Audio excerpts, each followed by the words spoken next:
Bonjour à tous, donc Anne-Paul Métou-Petit-Moutou, je suis sociologue et je travaille à l'Office international de l'eau. Et donc, dans le cadre du programme LIFE Eau et Climat, j'ai travaillé sur l'action C2 qui était sur la mobilisation des acteurs, comment faciliter en fait la mobilisation des acteurs. Donc, il y a eu deux parties dans dans ce travail. La première partie a été une première étude pour savoir quelles étaient les actions de mobilisation, ce qu'il y avait un petit peu comme littérature, pour ensuite réussir à faire un livrable.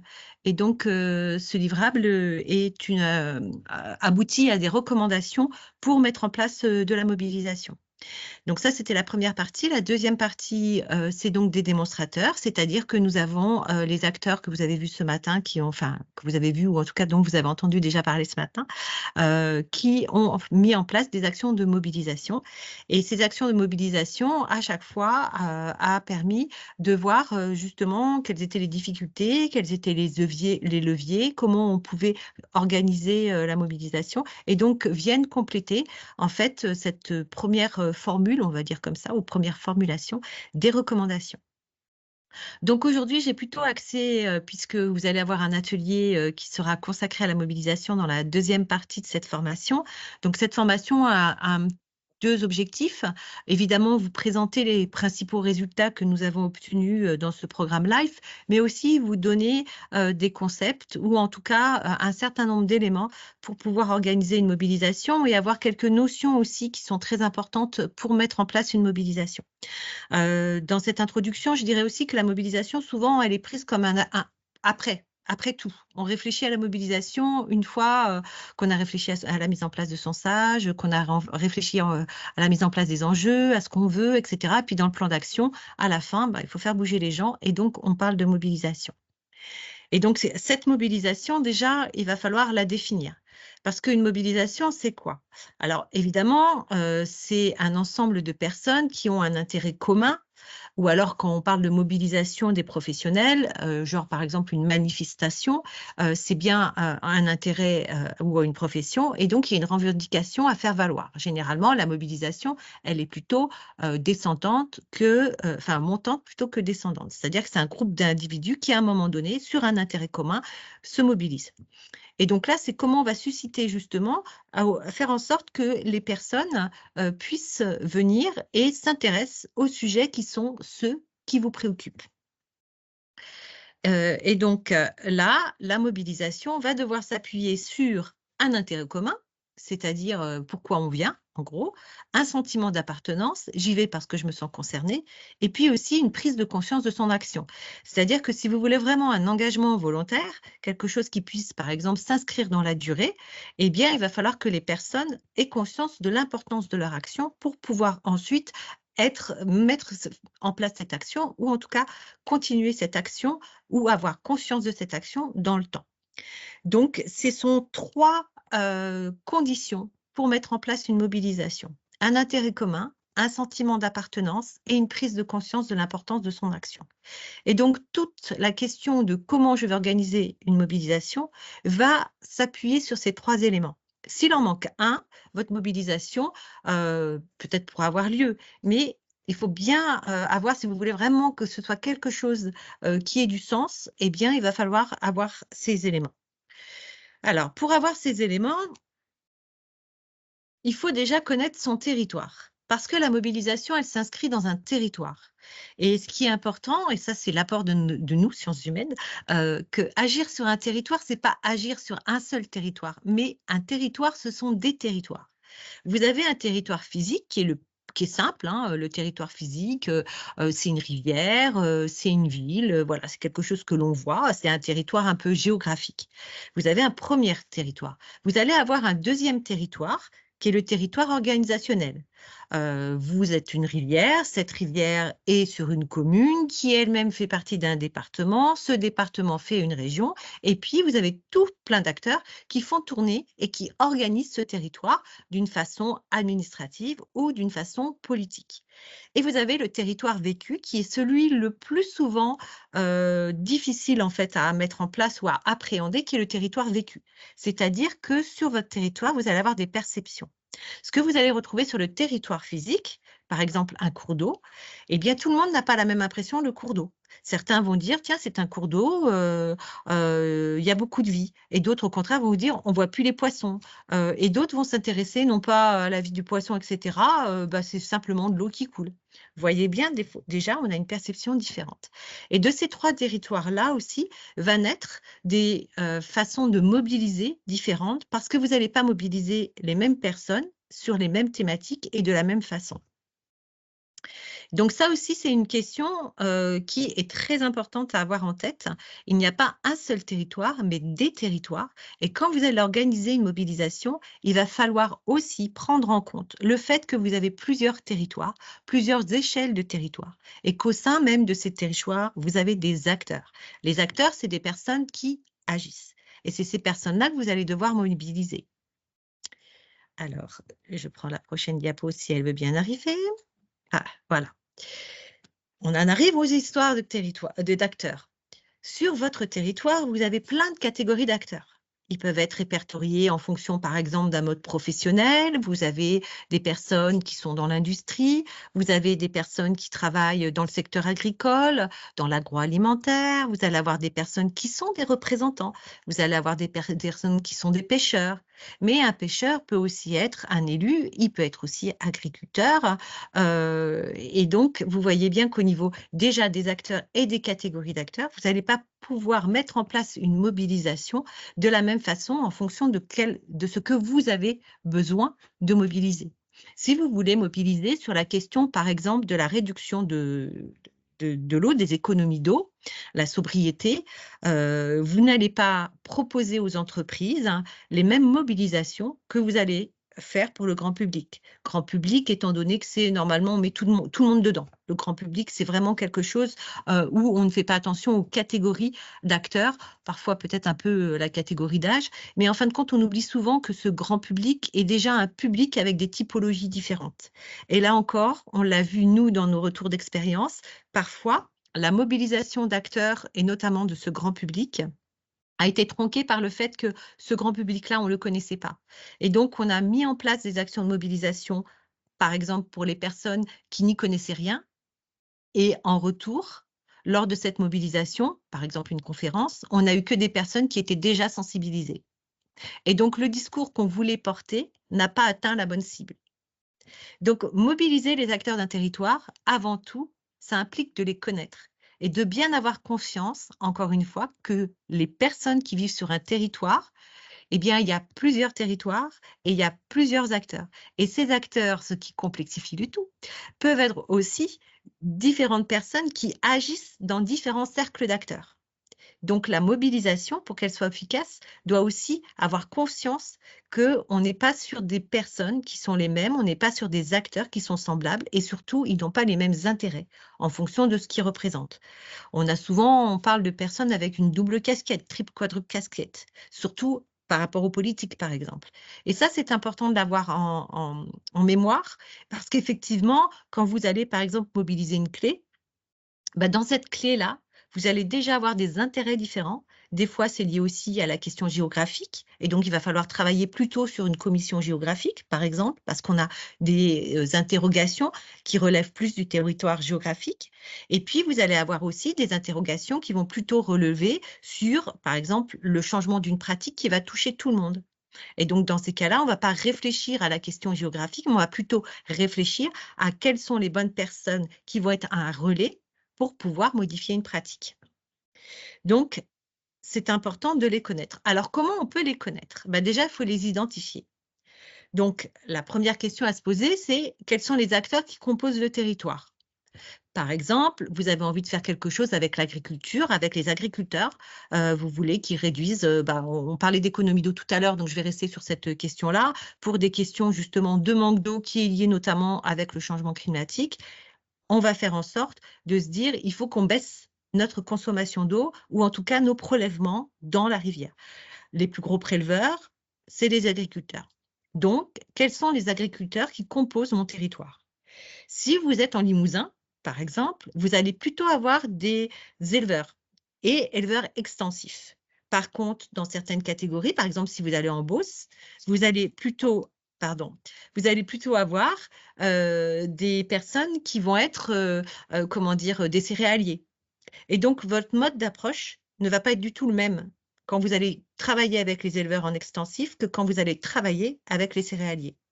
Les enjeux, les intérêts vont pas être les mêmes, mais aussi les personnes. C'est-à-dire que, par exemple, vous allez faire appel aux syndicats et dans les syndicats même, vous n'allez pas avoir les mêmes professions et vous n'allez pas du tout avoir les mêmes points de vue. Et puis ensuite, pour créer votre mobilisation, évidemment, on identifie les acteurs du territoire, mais il faut aussi savoir aussi lesquels on veut interroger. Est-ce que ce sont ceux qui vont être concernés par votre projet? Est-ce que ce sont ceux qui sont intéressés? Et en fait, c'est des degrés différents. Ceux qui sont concernés, ils vont être directement impactés, par exemple. Donc, votre mobilisation, il faut faire attention parce qu'ils ont un intérêt très important à être mobilisés ou au contraire à ne pas être mobilisés. Les intéressés, c'est ceux qui peuvent vous aider, c'est un peu vos alliés dans cette mobilisation. Et puis les impliqués, c'est ceux qui vont un peu s'engager. Et ensuite, vous avez les parties prenantes, et ben, c'est ceux qui vont mettre en place les actions. Et tout ça fait que dans ces acteurs-là, il faut que vous les identifiez avant de faire votre mobilisation. Évidemment, la cible ne peut s'identifier, ça c'est une cible, que si vous les caractérisez. Je verrai après dans l'organisation pure d'une mobilisation, mais il faut aussi avoir en mémoire que les identifier ne suffit pas. Comme je vous dis, si vous avez différentes typologies d'agriculteurs sur votre territoire, vous n'allez pas avoir la même façon de les aborder. Il y en a un qui va être plus sensible au haies et il y en a un qui va être plus sensible, par exemple, à la question de baisser les intrants ou baisser ses prélèvements, justement, avoir des cultures qui sont des cultures intensives, qui consomment moins. Ça ne va pas être la même chose. Il y en a un, par exemple, qui va être plutôt en familial, en agriculture familiale, et l'autre en agriculture entreprise. Là encore, vous n'allez pas les mobiliser de la même façon. D'un côté, pour par exemple les entreprises, vous allez plutôt faire appel aux syndicats qui sont très forts dans ces professions-là. Et puis pour ceux qui sont plutôt dans un côté, on va dire, familial, vous allez plutôt passer par des visites. Par exemple, un type de mobilisation. Vous allez imaginer quelque chose qui va se faire sur le territoire directement parce qu'il faut la démonstration, il faut montrer. Donc, pour bien connaître les acteurs, c'est important de les caractériser. Les caractériser, ça veut dire qu'on va apporter des éléments de compréhension pour construire sa stratégie de mobilisation et pour donner du sens à son action. Encore une fois, les 3 conditions dont je vous ai fait part au tout début sont très importantes et se déclinent systématiquement dans votre façon dont vous allez organiser votre mobilisation. Donc, connaître les acteurs territoriaux, ça permet de les comprendre et ça permet aussi d'admettre qu'ils puissent avoir une opinion différente de la vôtre. Et à partir de ça, vous allez pouvoir aussi créer une mobilisation différente. Parfois, vous allez amener du savoir, vous allez informer. Parfois, vous allez consulter. Parfois, vous allez simplement demander à participer, à créer quelque chose ensemble. Donc, vous n'allez pas avoir le même type de mobilisation en fonction de vos acteurs et de ce qu'ils sont. Alors, sur le côté, c'est une représentation, ce n'est pas du live, ce n'est pas nos résultats, j'aurais bien aimé, mais nous n'avions pas pensé à faire une cartographie de nos acteurs, notamment sur la mobilisation. Et donc là, c'est une cartographie d'acteurs qui vous montre que les acteurs ne sont jamais tout seuls et qu'un acteur est en relation avec les autres. Et c'est ça aussi dans la mobilisation qu'il est important, parce que systématiquement, si vous voulez faire venir du monde, eh bien parfois vous allez vous intéresser, vous allez par exemple pour une clé, vous avez les gens de la clé. Vous savez que ceux que vous allez devoir mobiliser, c'est les personnes qui appartiennent à la clé. Mais parfois, c'est un groupe qui est distinct, le grand public, on ne sait pas trop.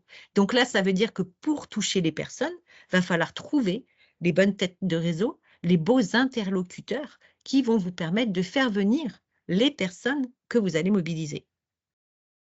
Il y a quelqu'un Donc qui ça, demande si c'est oui. possible d'agrandir le graphique pour qu'on puisse voir un peu plus en détail, même si c'est un graphique qui n'est pas issu du coup du projet Life et Climat, mais pour voir un petit peu du coup comment, je suppose, les interactions se font avec les Ouais, acteurs. ça va être un peu compliqué puisque c'est une capture d'écran. Donc, Ouais, mais au pire, tu me diras et je le glisserai pour que les personnes puissent le Ouais. voir quand je ferai un retour sur cette Oui, c'est journée ça, à tous les participants. je l'agrandirai ou je ferai une diapo particulière. Là, Top, c'est une très forme, bien. voilà, ça, c'est une forme de cartographie qui fait les interrelations. On peut aussi avoir des cartographies, on va dire, un peu classiques en fonction du degré d'engagement. Et en fait, il y a différentes formes de cartographie. Là, on a des acteurs et un peu, c'est la relation entre eux. Et c'est vrai qu'on peut avoir des cartographies complexes ou des cartographies tout simples, c'est-à-dire, par exemple, vous avez besoin de travailler avec les personnes qui font du loisir. Par exemple, bah, vous allez aller repérer toutes les associations sur votre territoire qui ont un lien, par exemple, avec l'eau et avec le loisir. Et donc là, vous allez voir, et après, vous allez voir évidemment s'il y a des relations. Est-ce qu'il y en a certains qui sont reconnus? Par exemple, si vous travaillez avec les associations de l'environnement, est-ce qu'elles sont agréées? Est-ce qu'elles font partie d'une fédération? Hein, la FNE, par exemple. Et là, du coup, ça va vous donner aussi des degrés d'approche et vous permettre aussi, par exemple, d'identifier une association. Je pense en Bretagne, vous avez une ou deux associations qui sont des associations qui sont là depuis très, très longtemps. Et donc, vous allez pouvoir vous appuyer sur ces réseaux déjà existants pour mettre en place votre mobilisation. Donc, la cartographie, celle-là est un peu complexe déjà. Il y en a qui sont beaucoup plus légères et qui sont relativement aisées à faire. Donc, je vous donnerai des exemples de cartographie si vous intéresse. Ou alors, je les mettrai aussi dans le rapport. Je n'ai pas encore fini d'écrire mon rapport, donc je pourrais peut-être aussi aller dans ce sens-là. Connaître les acteurs pour les mobiliser, donc ça veut dire aussi de prendre conscience qu'ils sont multiples, que dans un même groupe, ils vont se positionner différemment selon leurs besoins, leurs intérêts, leurs émotions et leurs perceptions. À l'heure actuelle, par exemple, sur le changement climatique, sur la question des changements climatiques, vous avez tout ce qui est le mouvement qui a été, comment dire, dit écoterroriste, entre guillemets. Donc, vous voyez bien qu'une personne qui a été déclarée comme écoterroriste, quand vous allez aller la voir, ça ne va pas être du tout sur la même, comment dire, degré qu'une personne qui va se dire climato-sceptique. Et si vous mettez les deux ensemble, je vous souhaite bien du courage. Donc voilà, et c'est ça. Et puis demain, si la situation s'apaise, eh bien ces deux personnes-là qui, à l'heure actuelle, ne se parlent plus, pourront parfaitement communiquer et construire. Donc c'est ça aussi qu'il est important d'avoir besoin. Parfois, il y a des mobilisations qui sont trop tôt parce que sur le terrain, c'est pas encore mature. Il y a des fois donc des actions de sensibilisation à voir. Si vous voulez une mobilisation, par exemple, sur du long terme, eh bien, il va falloir sensibiliser, informer pour que, que toutes les personnes aient même les mêmes notions. C'est ce qui a été fait, par exemple, sur les mots pour les durs, comme vous avez pu voir enfin, vous avez suivi la formation, donc vous avez entendu les mots pour le dire. Et c'était aussi une façon pour que tout le monde comprenne ce dont on allait parler, mais que tout le monde ait les mêmes informations. Et ça, c'est important parce que dans la mobilisation, encore une fois, il faut que les personnes, pour se mobiliser, aient le même intérêt à se mobiliser. Donc, l'interaction entre les personnes, je vous en ai déjà parlé. Et puis, il est important de prendre en compte les différences, donc toujours de dimension du territoire. Comme je vous disais, quand vous êtes avec des administratifs, par exemple, avec les DDT ou les personnes qui sont les services de l'État, ils ont une notion réglementaire. Les notions réglementaires, ils les ont appris. Et pour eux, c'est très important. C'est un cadre qui est un cadre strict. Quand vous êtes avec des élus, ils n'ont pas le même enjeu ou la même réflexion par rapport à la réglementation en fonction, par exemple, des contraintes que ça peut générer. Et puis aussi parce qu'ils vont être en lien direct avec des personnes qui vont peut-être avoir des difficultés à mettre en œuvre la réglementation telle qu'elle doit être mise en œuvre. Et quand vous allez vous adresser à ces différents publics, vous n'allez pas avoir le même discours et vous n'allez pas les faire travailler sur la même chose. Et si vous voulez les faire travailler ensemble, eh bien, il faudra prendre en compte ces trois dimensions pour mettre en place, par exemple, un atelier sur, bon, je parle agriculture, mais un atelier, par exemple, sur la question de l'abreuvement. Vous allez avoir la personne du ministère, enfin de l'Agriculture, la personne qui va représenter l'environnement, donc ça, par exemple, les services de l'État. Puis vous allez aussi avoir donc un certain nombre d'éleveurs, des qui sont plus ou moins sensibles, des qui ont plus ou moins des gros troupeaux. Tout ce monde-là, va falloir les réunir et pour qu'ils travaillent ensemble et qu'ils arrivent à se mettre d'accord sur les points d'accès du bétail à la rivière, eh bien, ça veut dire qu'il va falloir qu'ils aient le même discours entre eux, qu'ils aient un intérêt chacun à se mettre d'accord. Donc, c'est important de le savoir. Et c'est là aussi, j'ai le schéma donc à côté qui vous montre un petit peu quels sont les besoins communs. C'est-à-dire, est-ce que nous avons besoin d'eux? Alors, au départ, vous allez avoir, moi, en tant qu'État, j'ai besoin que les personnes fassent attention au débit d'étiage, enfin des choses comme ça. Vous avez les agriculteurs qui vont dire, nous, on a besoin que nos bêtes, elles puissent s'abreuver dans tous les champs. Parce qu'elles ont besoin de boire tant de litres par jour.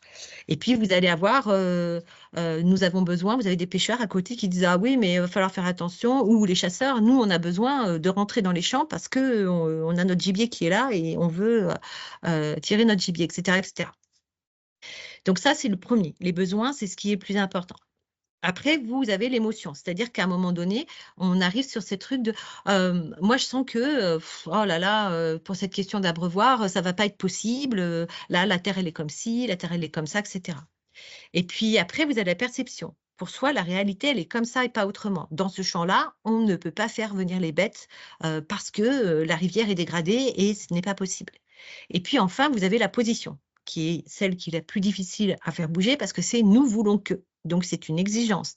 Donc, ça veut dire, nous, on veut qu'il y ait ça, ça, ça qui se pose. Et moi, je me positionne là parce que je suis agriculteur, je sais ce que c'est et je ne bougerai pas de ma position.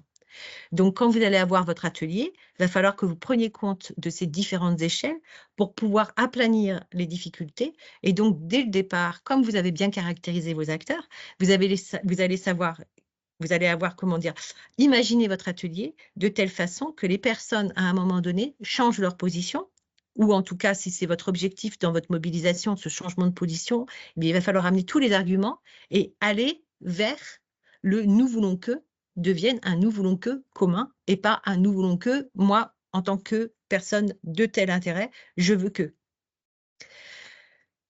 C'est complexe, je vous l'avoue, mais d'un autre côté, c'est ce qui va faire aussi que votre mobilisation va être réussie.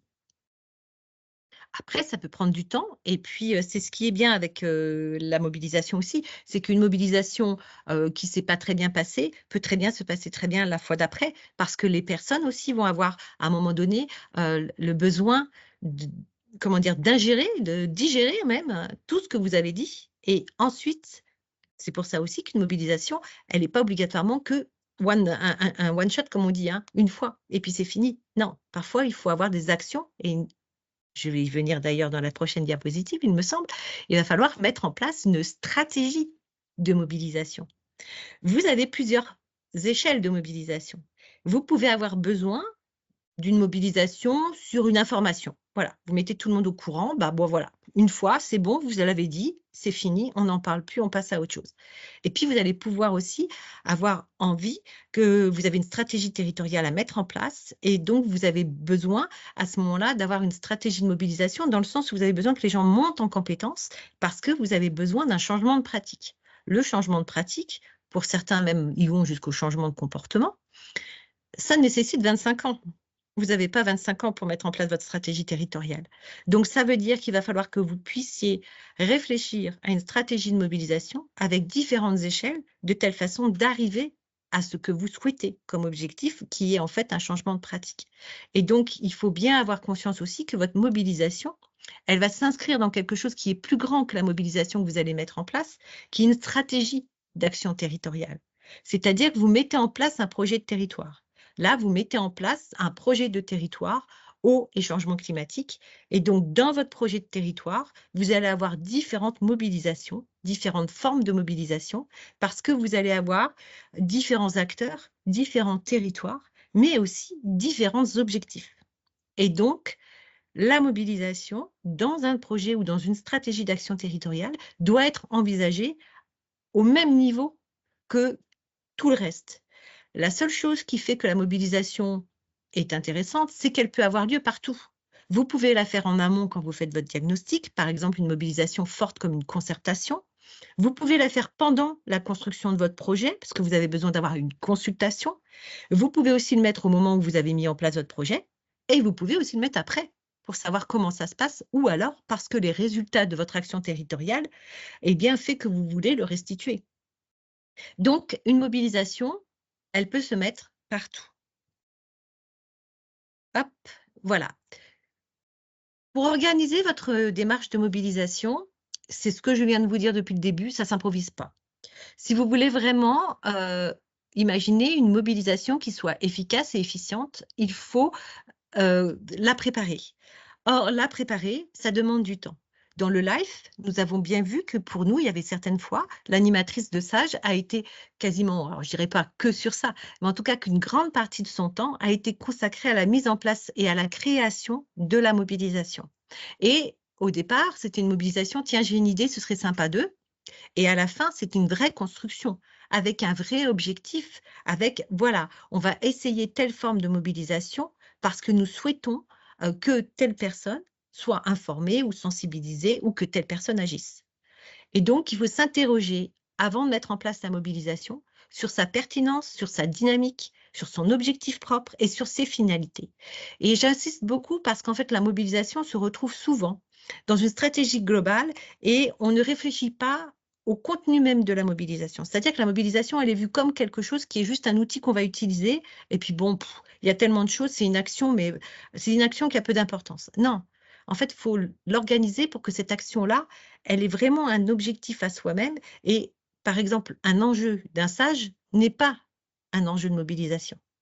Parce que quand vous allez avoir une mobilisation, elle ne va pas répondre à cet enjeu. Par contre, l'enjeu même va être le cadre dans lequel vous allez faire une action de mobilisation. Mais l'action de mobilisation va être beaucoup plus ciblée. Elle ne va pas être générique. Donc, c'est important d'avoir notion de tout ça parce que c'est ça qui va vous permettre de mettre en place une démarche, et je parle plutôt de démarche de mobilisation, ce qui veut dire que quand on a une seule mobilisation, ben voilà, flop, pouf, terminé. Mais quand on a une démarche de mobilisation, ça veut dire qu'on les réfléchit avant et qu'on ait vraiment cette conscience que toutes les petites actions qu'on va faire au niveau de la mobilisation, parce qu'on va le voir, la mobilisation telle qu'elle a été conçue dans le Life Oui Climat, va de l'exposition, de la mise en place d'une exposition ou de panneaux, jusqu'à, comme par exemple ce que vous avez vu précédemment, on met en place la mobilisation sur la trajectoire, voilà, sur quelque chose qui est beaucoup plus important. Donc, c'est ça qu'il est important d'avoir en tête.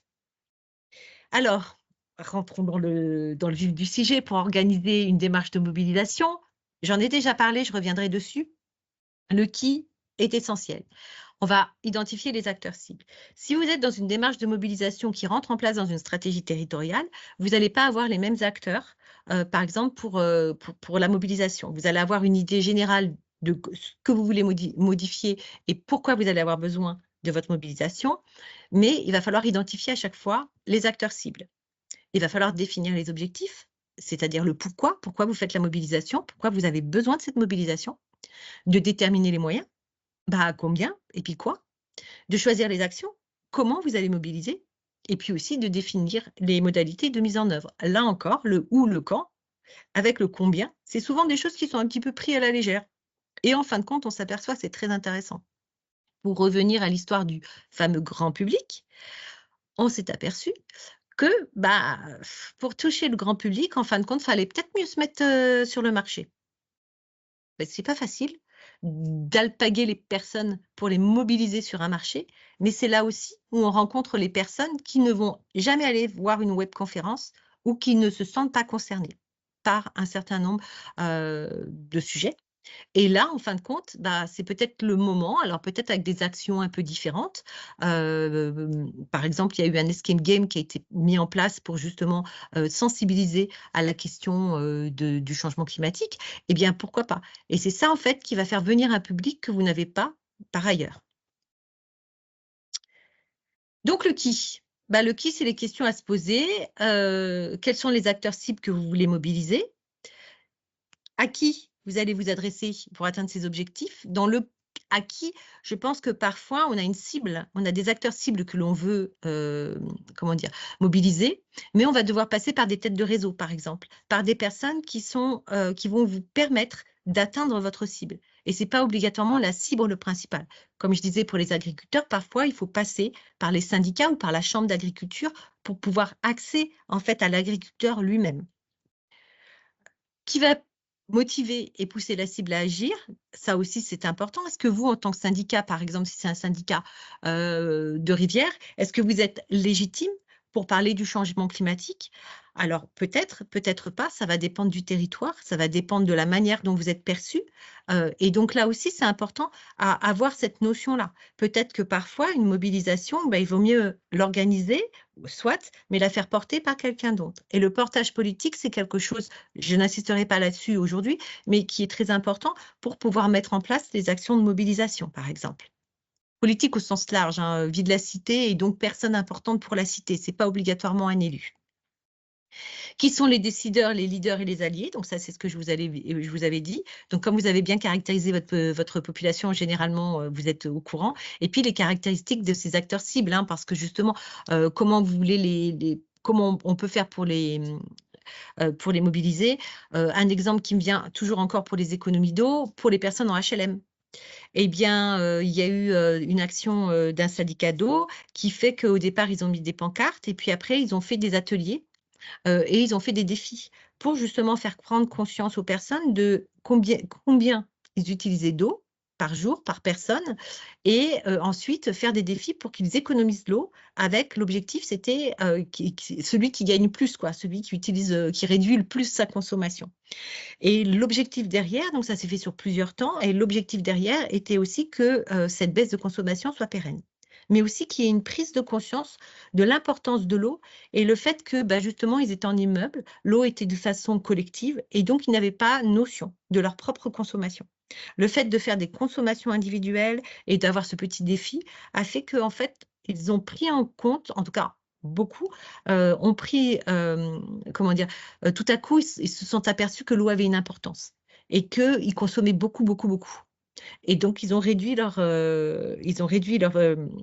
consommation. Et ça a été aussi repris en compte, du coup, par les HLM, puisque c'était dans une cité HLM, qui ont proposé ensuite et ont investi pour des kits réducteurs, de telle façon que la population de leurs immeubles puisse mettre en place des économies d'eau avec les bons outils. Alors, l'équipe, donc le qui et le pour qui, là aussi, il faut se poser les questions. Est-ce qu'on est avec des personnes qui sont intéressées, qui sont donc, ce que je vous disais, impactées, mais on peut aussi avoir affaire à des opposants. Donc, comment on va faire pour atteindre ces opposants, puisqu'on sait qu'ils sont contre nous et qu'ils ne vont pas avoir la même opinion que nous et qui risquent de nous mettre des bâtons dans le roue à chaque fois. Il faut les prendre en compte pour pouvoir justement organiser la mobilisation qui permet de ne pas rentrer dans un conflit, par exemple. Une réunion publique, si on sait qu'on a des beaux opposants sur le territoire, et même si vous venez pour informer, vous risquez d'être pris à partie. Ça veut dire que vous l'ayez anticipé en amont pour que votre mobilisation, eh bien, elle puisse prendre le sens que vous souhaitez qu'elle ait. Une fois que vous avez identifié les cibles, ou alors je dirais que ce n'est pas si facile que ça, hein, d'identifier les cibles. Parfois, il vaut mieux travailler sur les objectifs, le pourquoi de la mobilisation, puis après toucher les cibles. Tout dépend où vous en êtes et ce que vous voulez vraiment comme action finale. Donc, c'est là où on va le discuter. Quels sont les objectifs de cette mobilisation? Quel est l'objet de la mobilisation? Quels sont les enjeux de cette mobilisation? Quels sont les objectifs à atteindre? Quelles sont les motivations de la cible pour agir et se mobiliser? Et après, vous avez évidemment des leviers et puis le degré de mobilisation souhaité. Est-ce que c'est quelque chose où vous voulez que les gens soient passifs ou est-ce que vous voulez que les personnes agissent ou est-ce que c'est de l'interactivité? Systématiquement, à chaque fois, votre mobilisation sera programmée, organisée différemment. Si vous voulez toucher, par exemple, les jeunes mères, vous allez avoir la plus grosse difficulté qui va être la garde des enfants. Parce que les jeunes mères, quand elles rentrent du travail, elles sont déjà elles vont pas sortir le soir pour aller écouter, pour être informées de la question, je sais pas, par exemple, des perturbateurs endocriniens. Voilà, pourtant, c'est très important quand on a un bébé. Et puis, voilà. Mais si vous mettez en place une structure avec une garderie ou si elles peuvent venir avec leur enfant, parce qu'il va y avoir quelqu'un pour surveiller ou pour discuter, etc. Ben là, du coup, vous risquez de toucher ce public-là alors que vous ne l'auriez pas eu. Mais il faut savoir pourquoi. Si vous allez les faire venir pour discuter, je ne sais pas moi, d'un projet où les personnes ne se sentent pas intéressées, elles ne viendront pas. Par contre, si vous dites, là, nous, on veut les jeunes mères perturbateurs endocriniens liés au danger sur les bébés, ça les intéresse et elles vont venir. Et l'objectif, ce sera de travailler, par exemple, sur les perturbateurs endocriniens de telle façon que les nouvelles mamans utilisent des produits qui soient sans perturbateurs endocriniens. et qu'elles fassent attention aux matériaux qu'elles vont utiliser, aux vêtements que les enfants vont porter, d'où est leur provenance. Et en même temps, vous pouvez commencer, vous pouvez aussi travailler, par exemple, sur l'empreinte eau. Vous voyez, tout ça, Il y a une c'est des choses qui... question, il y Oui. a une question sur que faire face, pardon, que faire face à des acteurs, c'est le mec qui s'affiche, que faire face à des acteurs qui sont réticents vis-à-vis du sujet de l'objet de la mobilisation. L'exemple de certains agriculteurs sur les questions de réduction des prélèvements, par exemple. Alors, on a eu cet exemple que j'ai trouvé très intéressant, qui est celui du SMEAG, qui est parti par la question du ruissellement. Pour en fait atteindre les agriculteurs et en passant aussi par la case science, c'est-à-dire que c'est pas eux qui sont intervenus directement, ils ont mis en place leur mobilisation qui était une conférence, etc. Mais ils sont passés à travers une question qui était une question très importante avec un fort intérêt pour les agriculteurs. Vous ne pouvez pas y aller frontalement, effectivement. Si c'est frontal, ça risque de ne pas marcher. Par contre, sur l'intérêt qu'ils ont, eux, à justement rentrer dans un sujet, et c'est comme ça, en fait, où ils vont être amenés. Et puis après, vous avez les têtes de réseau ou le positionnement de la Chambre d'agriculture. Dans certains endroits, la Chambre d'agriculture est un vrai allié parce qu'ils ont développé toute une série de conseils auprès des agriculteurs pour qu'ils soient plus vertueux, par exemple. Il y a la question aussi du producteur et du consommateur d'eau. Les agriculteurs, parfois, je sais qu'en région parisienne, le Haut-Paris, par exemple, a beaucoup insisté pour faire prendre conscience aux agriculteurs que oui, en bout de chaîne, les consommateurs, ils n'étaient pas, mais qu'ils étaient producteurs. Et donc, en tant que producteurs, ils avaient une responsabilité par rapport à la qualité de l'eau qui était produite. Parce qu'en fait, là aussi, il y avait la solidarité amont-aval qui n'était plus, comment dire, euh, cette solidarité n'apparaissait plus. En gros, en amont, les agriculteurs disaient, nous, on s'en fout, cette eau-là, on ne la boit pas. Donc, si les Parisiens sont avec une eau de mauvaise qualité, c'est leur problème, c'est pas le mien. Et donc, le fait de dire, ben non, vous êtes producteur, ça permet aussi de modifier la donne. Alors, évidemment, hein, ce n'est pas quelque chose qui va se faire du jour au lendemain, mais vous revenez 10 ans en arrière, vous vous apercevez qu'il y a eu tout ce travail-là, en fait, qui était des petites mobilisations, il commence à faire son travail. Et en fin de compte, vous n'avez plus que une voix du monde agricole. Si vous écoutez bien, il y en a certaines, c'est encore un murmure, hein, mais vous avez des voix agricoles différentes. Il y a quelques années, vous n'aviez qu'une voix, qui était celle de la majorité, qui était, quand vous étiez sur les territoires, qui était là. Maintenant, vous avez d'autres voix qui sont portées. Et je vous dis, l'intérêt à ce moment-là, au niveau de l'agriculture, vous avez l'intérêt économique, évidemment, qui va prévaloir, et vous avez aussi l'intérêt de personnes qui vont peut-être planter les haies, ou un cipon par exemple, parce que ce sont les chasseurs qui sont en train de, comment dire, c'est les chasseurs qui vont financer la mise en place des cipons. Et donc, ça va permettre d'avoir une zone tampon.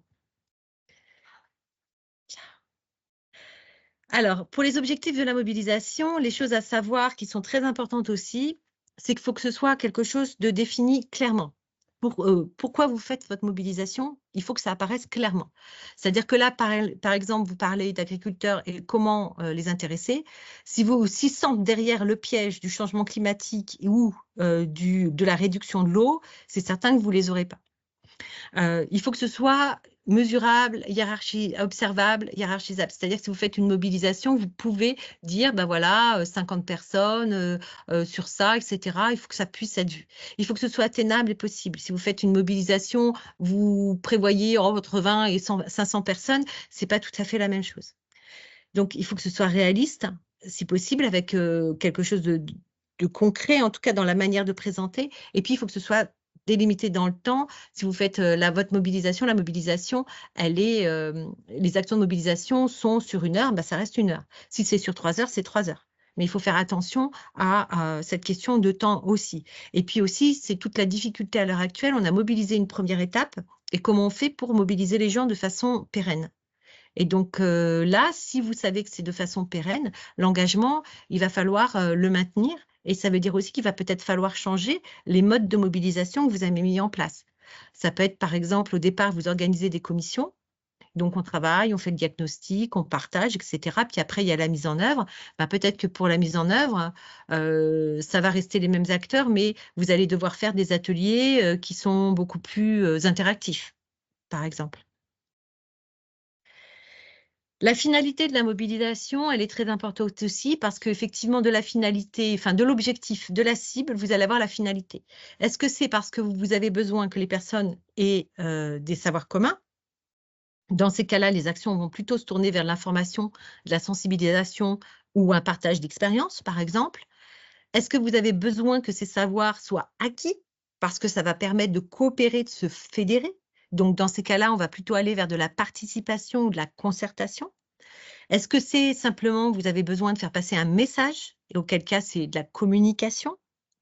Et puis, est-ce que c'est quelque chose qui est plus grand et qui est de faire adhérer les acteurs locaux aux orientations que vous avez?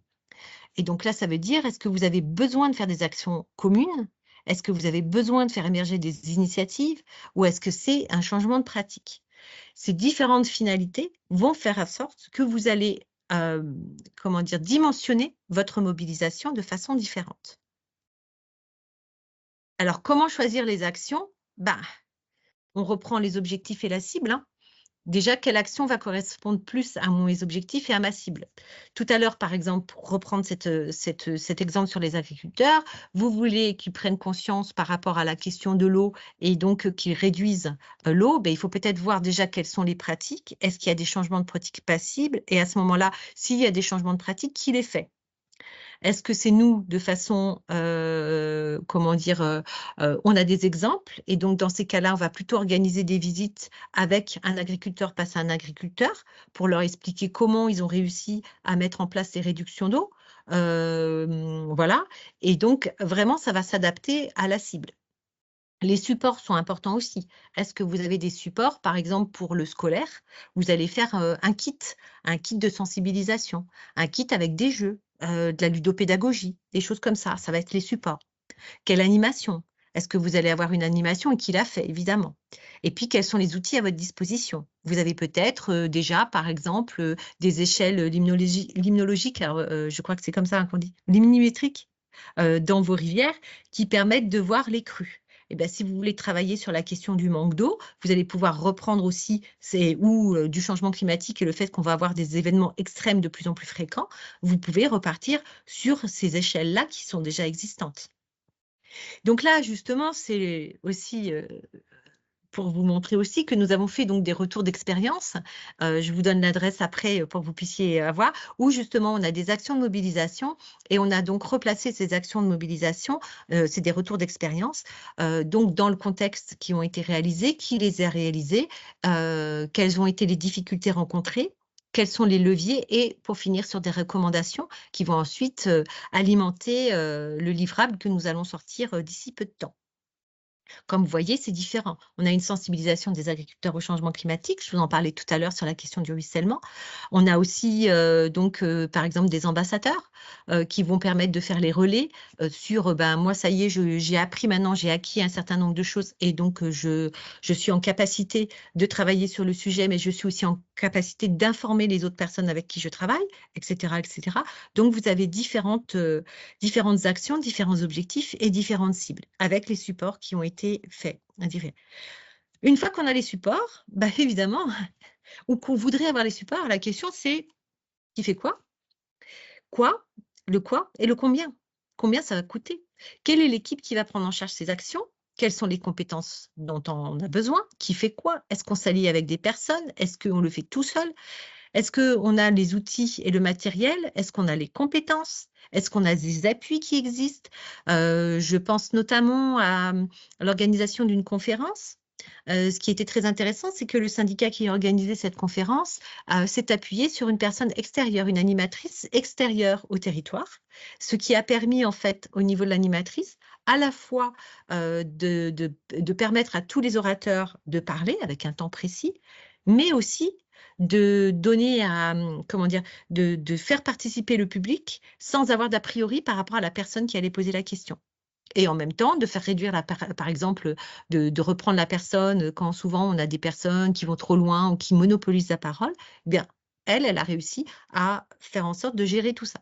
Ce qui fait qu'à la fin de la conférence, les gens ont dit: «Ah oui, mais c'est dommage, ça s'arrête déjà». Donc, c'est intéressant.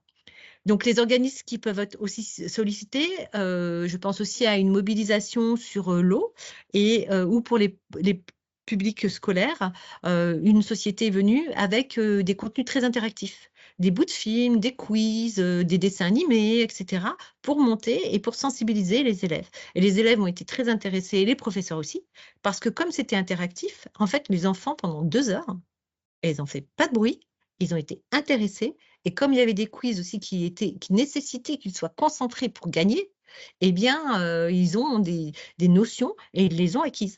Et donc ça, c'était vraiment très, très bien. Et puis donc, j'en ai parlé, les compétences. Donc, la mise en œuvre, c'est un peu pareil, hein, la question, il faut se poser le lieu, la date, comment on l'invite, comment on communique sur l'événement, sous quelle forme, comment on dimensionne les actions et puis quel livrable. Alors maintenant, je vais arriver sur quelque chose qui me tient à cœur. Évidemment, comme j'ai peu de temps, ça, c'est important et on y reviendra ou vous y reviendrez. Il faut faire attention quand on parle de participation. On a des mots qui sont employés mais qui ne correspondent pas à ce que nous on fait. Normalement, dans tout ce qui est les actions participatives, vous avez une espèce de pyramide où vous avez l'information qui permet de transmettre des informations. Vous avez la consultation qui demande un avis. Et souvent, en fait, vous avez le terme de consultation le terme de concertation qui est galvaudé et qui est utilisé pour consultation. Par exemple, les concertations qui sont vues au niveau réglementation, les concertations pour le stage ou pour le stage ou des choses comme ça, c'est pas des concertations, c'est des consultations. C'est-à-dire qu'il n'y a pas une co-construction d'un projet. Le projet, il est construit en amont et ensuite on va consulter les gens pour améliorer le projet. Mais ça n'empêche que le projet, le décideur, c'est lui qui va décider, qui va construire en fait ce qu'il met dedans. Donc, il faut faire attention à ces termes parce que quand vous enclenchez une concertation, ça veut dire que vous co-construisez un projet et ça veut dire que dans ces cas-là, on met les gens ensemble avec une page vide et que c'est de cette page vide que va naître le projet. Donc, ce n'est pas tout à fait la même chose. Et vous avez aussi des actions qui sont importantes, qui sont la communication, la médiation, c'est-à-dire entre deux personnes, et la négociation. Il faut savoir aussi que la négociation peut être mise en place quand il y a 2 acteurs ou 2 acteurs officiels. Et en fin de compte, là, on va avoir une action mobilisation un peu différente qui va être une négociation uniquement entre parties prenantes. Et puis la codécision, c'est de façon... Donc, je vous ai donné les définitions et donc dans ces cas-là, je ne vais pas aller dessus. Je vous les laisserai les découvrir là et je les reprendrai dans l'atelier pratique que nous aurons. Voilà, moi j'ai repris les définitions qui sont des définitions utilisées notamment en sciences humaines. Et après, effectivement, dans un même terme, on peut avoir différentes façons de le pratiquer. Par exemple, là, c'est un choix collectif. En fait, normalement, la concertation, c'est ça qui est important. C'est-à-dire que c'est un choix collectif. On va construire quelque chose collectivement. Et donc, quand on arrive à la fin de cette concertation, normalement, on a un objet qui est collectif, qui a été construit à plusieurs et pas tout seul. Ou qui n'a pas été décidé par un décideur qui, à la fin, a la décision. Et c'est ça vraiment la grosse différence par rapport à une consultation. C'est pour ça aussi que quand c'est des choses qui sont un petit peu entre deux, je trouve que le terme le mieux, c'est le participation. Parce que la participation, ça veut dire ça. Ça veut dire que les personnes viennent pour participer à un projet. Et après, ça se définit. Soit ils ont participé à un projet qui est décidé par d'autres, soit ils participent à un projet parce qu'ils créent ensemble le projet. Mais c'est de la participation de toute façon. Ce sont des démarches participatives. Donc, voilà. Là, c'est pareil, je ne vais pas dessus. C'est juste des exemples qui sont des supports matériels pour pouvoir accompagner la mobilisation. Donc, c'est des outils pédagogiques ou des outils d'animation. Et ensuite, j'arrive au résultat un peu du live pour faciliter en fait cette appréhension de tous les outils de mobilisation. Nous avons créé une boîte à outils. Et dans cette boîte à outils, on avait 6 catégories qui correspondaient aux actions de mobilisation de notre projet LIFE. Ambassadeur, sensibiliser, animer, participer, guider, accompagner et communiquer. Et donc, dans chacune de ces différentes strates, enfin différentes catégories, vous trouvez des perles, ce qu'ils appellent des perles, c'est-à-dire que c'est des retours d'expérience, c'est des cahiers pédagogiques, c'est des mallettes qui vous permettent d'avoir des outils directs de mobilisation avec parfois des retours d'expérience qui vous disent, ben voilà, moi je l'ai utilisé dans quel cadre, etc. Et donc, ça vous permet de pouvoir choisir ensuite les outils qui vous correspondent à votre propre action de mobilisation. Donc là aussi, la boîte à outils, je pense que tu l'as mise sur le... Voilà. Elle est mise. Voilà. Donc là, en fait, c'est aussi un des travaux qui a été fait, c'est qu'à partir des mobilisations que nous avons vues ou que nous avons étudiées, on a un petit peu classé, fait des synthèses de catégories d'actions en fonction de, ben voilà, est-ce que c'est une portée stratégique, par exemple, dans la communication, que veut-on mettre, quels sont les objectifs, quels sont, voilà, si on veut valoriser, ce que ça veut dire, si c'est en milieu scolaire, animé, ça veut dire quoi, enfin voilà, quels sont les différents objectifs qu'on pourrait avoir. Toutes ces notions-là, évidemment, elles sont une interprétation, une analyse, et c'est pareil aussi en fonction de la façon dont telle ou telle chose est mise en place. Il peut y avoir, par exemple, on peut faire de l'animation en même temps qu'on fait une démarche participative. Évidemment, on va animer la démarche participative. Donc, animation, c'est plutôt quelque chose qui va être transversal aux différentes thématiques de mobilisation. Mais bon, c'était important de la mettre comment dire, de la mettre en valeur, parce que c'est quelque chose qui a été beaucoup demandé. Les retours d'expérience, je vous en ai parlé. Donc ça aussi, c'est important parce que ça nous permet de capitaliser toutes les expériences qu'on a eues sur le live. Ça va vous permettre d'échanger, de partager les expériences, et ça permet aussi de proposer des axes d'amélioration. Donc ça, c'est important. Et il faut savoir aussi que ça pourra être comme c'est sur Gesto, et que nous avons un modèle de fiche. Ensuite, peut-être qu'on pourra pérenniser en fait ce concept-là pour vraiment faire en sorte qu'on ait tout un tas de mobilisations, d'actions de mobilisation pour aider justement à mettre en place la mobilisation. Donc voilà, là c'est le site, hein, je vous le dis. Pour finir, je dirais que la conclusion du live, c'est qu'en fin de compte, la mobilisation réussie, c'est quoi? C'est une mobilisation avec une vision commune. Et donc, ça veut dire qu'à un moment donné, on partage tous ensemble un objectif. Il y a un engagement, une coopération. Il y a une légitimité du porteur de projet. Là, c'est pareil, je ne vais pas dessus parce que ce n'était pas l'objectif du live, mais on sait tous que c'est très important que le porteur de déjà qu'il y ait un porteur de projet, qu'ensuite il soit légitime et qu'ensuite il soit fort pour pouvoir justement porter les actions. Et puis surtout, c'est des actions fédératrices, c'est-à-dire qu'une mobilisation, c'est pas une mobilisation individuelle. On peut mobiliser dans un premier temps les individus, mais malgré tout, cette mobilisation, à un moment donné, elle sera collective. C'est toujours l'histoire du petit colibri. Il y a un incendie, le petit colibri, il prend une petite goutte, il va chercher à la rivière de l'eau et puis il va pour éteindre le feu. Et tout le monde se moque de lui. Mais à un moment donné, il y en a un qui dit, oh, je vais quand même l'aider, puis un autre, puis un troisième, puis à la fin, ils ont éteint le feu. Voilà, donc c'est ça un peu la mobilisation. Je vous laisse les questions. Un grand merci Anne-Paul pour ta présentation. C'est toujours passionnant d'aller sur les questions sociologiques avec toi.